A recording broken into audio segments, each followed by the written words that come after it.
오늘의 본문은 저희들이 생각해볼 본문은 긍휼히 여기는 자는 복이 있나니 그들이 긍휼히 여김을 받을 것이며 라는 본문입니다. 영어로 본문을 읽으면 이렇게 됩니다. Blessed are the merciful, for they will be shown mercy 라고 되어 있습니다. 여기서 긍휼이라는 말은 mercy 또는 merciful이라는 뜻이에요.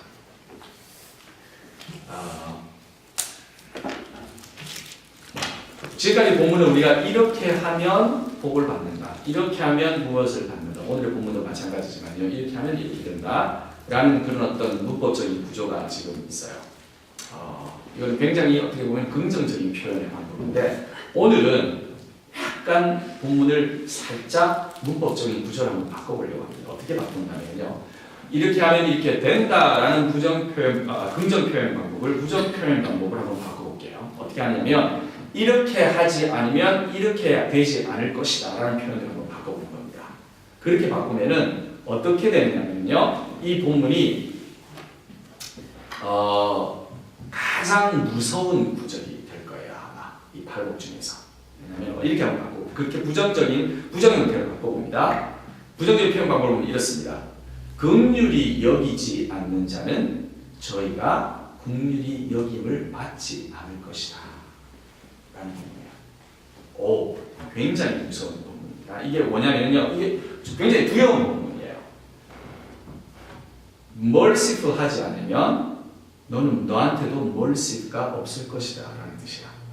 자, 이게 하나님 앞에 가게 되면, 하나님 앞에서 우리가 서 있는 존재로서 그렇게 문장 자체를 바꿔서 생각해 보게 되면, 우리가 mercy를 보여주지 않으면 하나님이 너한테도 mercy를 주지 않겠다는 겁니다.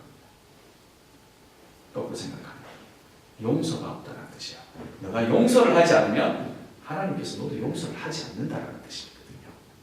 굉장히 뭘 받지를 못한다 이런 게 아니고, 왜냐하면 용서와 긍휼이라는 것은 기독교의 핵심입니다.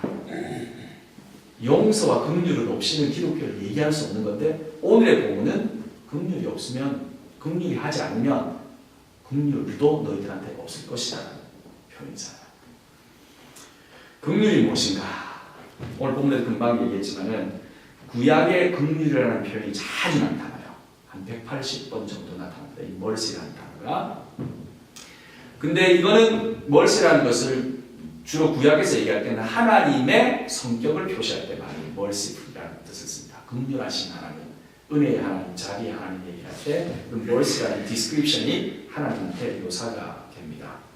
이런 긍휼이 표현될 때에 주로 하나님께서는 어떤 일을 하시느냐면은 용서하는 일을 하셨어요. 긍휼하신 하나님께서는 무엇을 하신다? 용서를 한다. 그래서 긍휼이라는 표현과 merciful이라는 표현과 용서는 늘 같이 가는, 하나님을 묘사할 때, 용서하시는 하나님을 묘사할 때 쓰여지는 단어가 merciful이었습니다. 저에게 자비를 베풀어 주십시오. 사연수가 저에게 자비를 베풀어 주십시오. mercy on me, mercy on me 이렇게 얘기하는데 뭐 그런 거 없어. 그러면 사형이고요. 그래, 내가 너를 구해줄게 이러면 사는 거잖아요.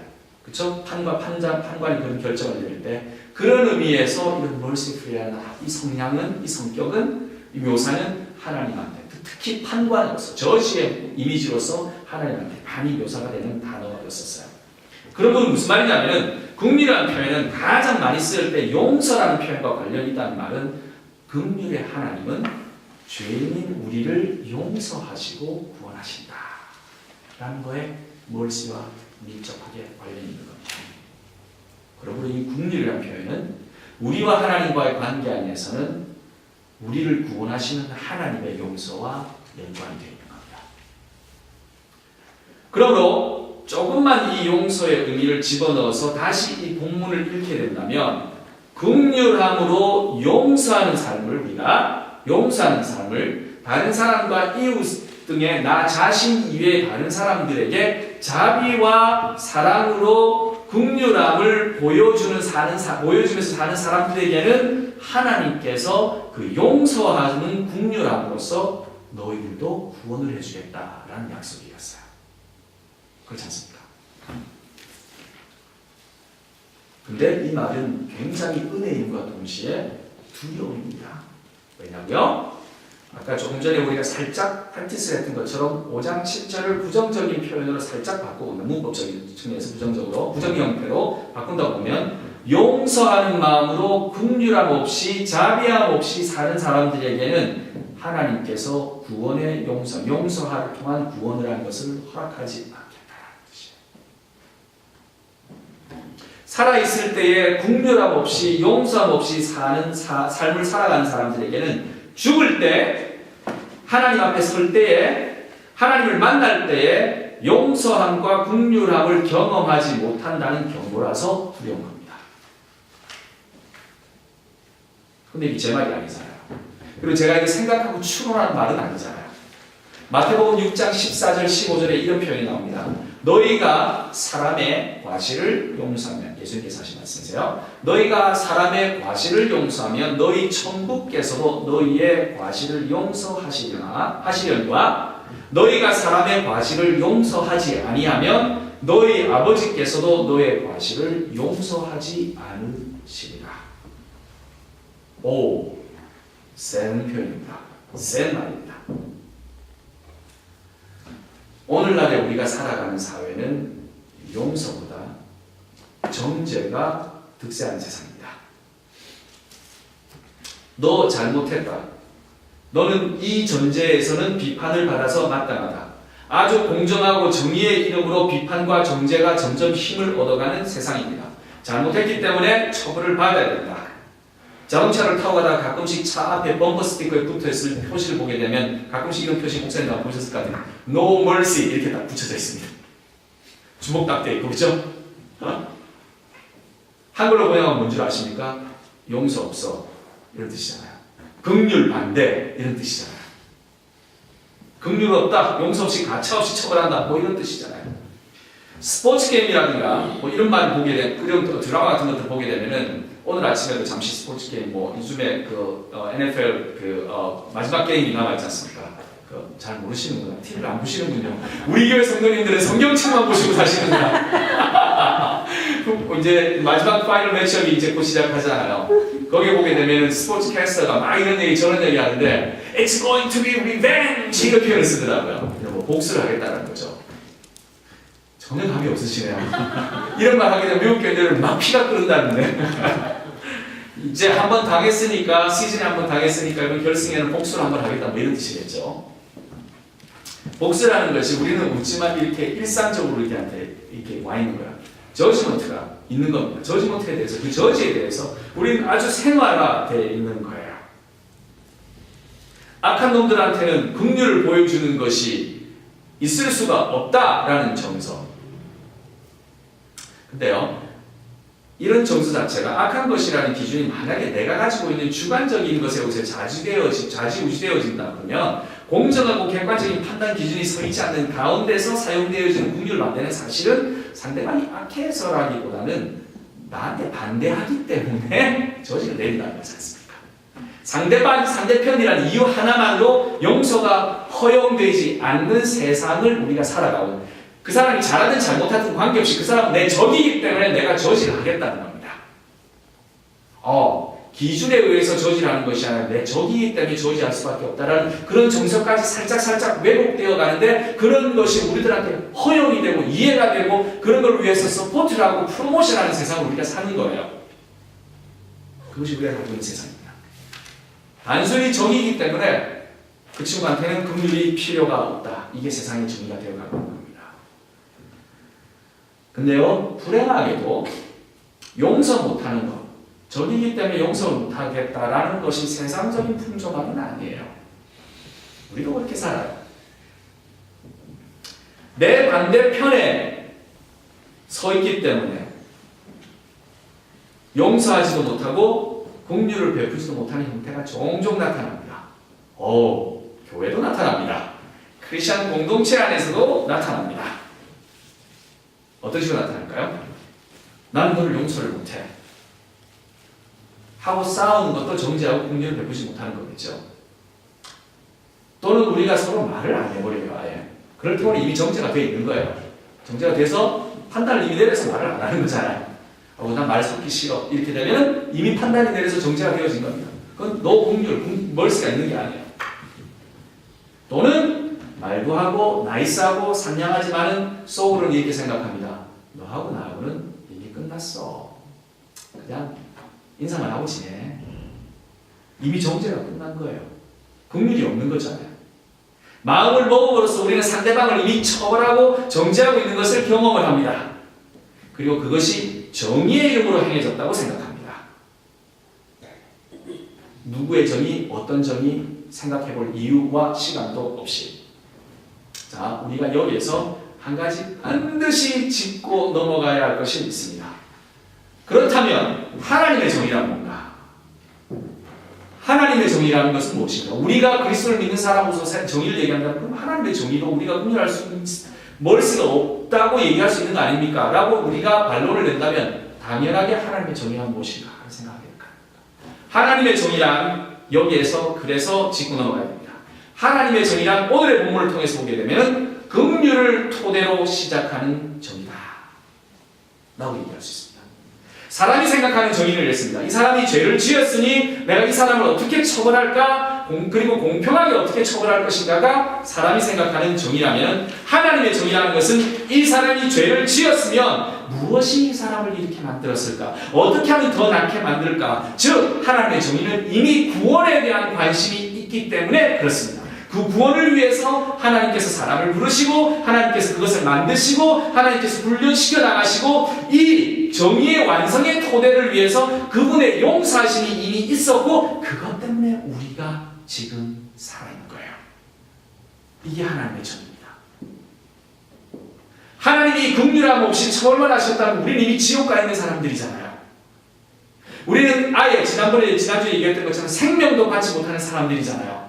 그러나 하나님께서 정말 하나님의 긍휼의 입장에서 정의로우셔서 우리를 구하시기로 결정하시기 때문에 우리를 구원하시고 이끄시고 이렇게 해서 지금까지 오셨잖아요. 하나님께서 정의하시는 그 정의라는 것은 무엇이냐면 긍휼함에서 나오는 정의인 겁니다. 그래서 우리가 있는 거예요. 그러면 도전은 뭐냐면요, 그 정의를 우리가 어떻게 딜할 것이냐. 하나님의 긍휼하심이 오늘 우리에게 이렇게 도전하는 겁니다. 내가 너희들한테 긍휼한 만큼, 내가 용서한 만큼, 내가 가지고 있는 이 정의의 기준에서 용서하는 만큼 너희들도 긍휼하느냐? 너희들도 용서하느냐? 만약에 그러하다면 너희가 긍휼함으로 인하여서 또한 받을 것이며 너희가 긍휼함을 나에게로부터 받지 못한다면 너희들이 긍휼하지 못했기 때문일 것이다. 제가 왜 이 구절이 가장 두렵다고 말씀드렸냐면요, 제가 이 용서함에 참 약한 사람이기 때문에 그렇습니다. 무지 약합니다. 일을 효과적으로 한다고 오늘 아침에도 차를 타고 오면서 전화통화를 했습니다. 이거를 생각하고 묵상을 하면서도 이래야지 이렇게 하면서 살면서도 오늘 아침에 전화통화를 했습니다. 지시를 시켜놨는데 일이 진행이 안 됐습니다. 당장 오늘 6시에 다시 밥해 이랬습니다. 어사이먼 다 주고 이거 하고 정말 이딴 식으로 하고 밤샐 줄 알아 이러고 하고 왔습니다. 저도 이렇습니다. 용서가 안 되는 거예요. 왜 이러지? 젊은 사람들이 왜 이렇게 일을 못하지? 막 이런 생각이 드는 거예요. 일을 효과적으로 한다고 생산적으로 하기 위해서 용서보다 얼마나 많은 정죄를 했을까 생각해보면 마음이 아픕니다. 내가 얼마나 이미 마음의 정죄를 내고 마음의 사람들의 마음을 처벌을 내렸을까 생각하면 가슴이 아픈 거예요. 좀 정죄를 받을 것 같아요. 하나님 앞에서. 제가 막 한 만큼 당할 것 같아요. 그래서 이 긍휼의 복을 받기 위해 내가 어떻게 하면 더 긍휼해질 수 있을까 한번 고민해 봤는데 안 될 것 같아요. 그럼에도 불구하고 여러분들과 저한테 대안이 될 만한 것들을 한번 생각해 보았습니다. 한번 이렇게 한번 살아보자. 더욱 긍휼해지기 위해서 한번 제안을 해봅니다. 저와 여러분이 함께 더욱더 용서할 수 있는 사람이 되기 위해서 몇 가지 건설적인 제안을 한번 해보려고 합니다. 긍휼해지기 위해서 첫 번째, 무엇이 필요할까? 첫 번째, 우리가 긍휼해지기 위해서, 그리고 우리가 구원을 받기 위해서, 정말 하나님 앞에서 긍휼함으로써 저주를 받지 않기 위해서 어떻게 살아야 할까? 첫 번째, 우리가 정말 긍휼이 필요한 사람임을 기억합시다. 우리가 완벽하게 일을 잘해서 퍼펙트하게 처리를 해서 용서라는 것 자체 또는 멀시라는 것 자체가 필요 없을 만큼 완벽하게 일을 잘하는 사람들이 아니라, 우리가 끊임없이 용서를 받아야만 하는, 하나님의 또는 이웃의 긍휼함이 없이는 살아갈 수 없는, 그래서 우리는 긍휼함이 필요한 사람이다라는 사실. 저 사람이 긍휼함이 필요한 사람이 아니고요, 우리가 긍휼함이 필요한 사람이다. 한번 기억하도록 합시다. 우리가 실수를 합니다. 그리고 실수한다는 걸 압니다. 그리고 그 실수가 용서받기를 원하고, 또는 우리가 용서가 필요한 사람인 것을 늘 기억하면서 살아갑시다. 그리고 또한 다른 사람들은 우리의 긍휼이 필요한 사람이라는 것도 기억합시다. 두 번째, 우리가 긍휼이 필요한 사람이라는 것을 기억한다면, 두 번째, 우리가 좀 더 다른 사람들과 함께 살아가는 동안에 긍휼해지기 위해서 상대방을 더 잘 알도록 노력합시다. 거꾸로 얘기하면 무관심해지지 맙시다 라는 겁니다. 우리가 관심이 없어지게 된다면 이미 끝난 거예요. 세상에 사랑의 반대말은 뭡니까? 라고 얘기할 때 어린애들은 hate, 증오하는 거예요. 이렇게 표현하는데, 제가 읽은 어떤 책 중에서 사랑의 반대말은 hate이 아니고 indifference랍니다. indifference라는 말은 무관심이라는 뜻이에요. 이 사람이 different한지 뭐가 차이가 있는지 뭐 다른 게 뭔지 아예 관심조차도 없는 겁니다. 그것이 사랑의 반대말이 돼요. 우리는 긍휼해지기 위해서 다른 사람이, 상대방이 어떻게 생각하고 어떻게 행동하며 왜 그렇게 생각하며 그리고 무엇을 위해서 살아가는지에 대해서 더 잘 알도록 노력하는 것이 두 번째 제안입니다. 우리가 쉽게 쟤는 안 돼 라고 결론을 내고 얘기할 때, 사실은 그 사람의 동기라든가 행위라든가 삶이라든가 가치는 모른 채 결정하는 경우가 많습니다. 저 사람 나쁜 짓 했어. 여러분이 잘 아시는 소설 장발장을 아시잖아요. 신부님이 그 사람한테 얘기를 합니다. 교회에서 물건을 훔치다가 걸렸잖아요. 정죄를 내릴 수도 있지만 정죄를 내리지 않는 장면들이 나오지 않습니까? 죄인가요? 죄죠. 처벌받아야죠. 신부님 거짓말 하셨죠. 아니라고, 보호하신다고. 그러나 그 사람을 이해하려고 하고 그 사람의 백그라운드에 대해서 조금 더 다가가려고 하는 모습을 보였습니다. 하나님께서는 어떻게 대답하셨을까? 저도 궁금해져요.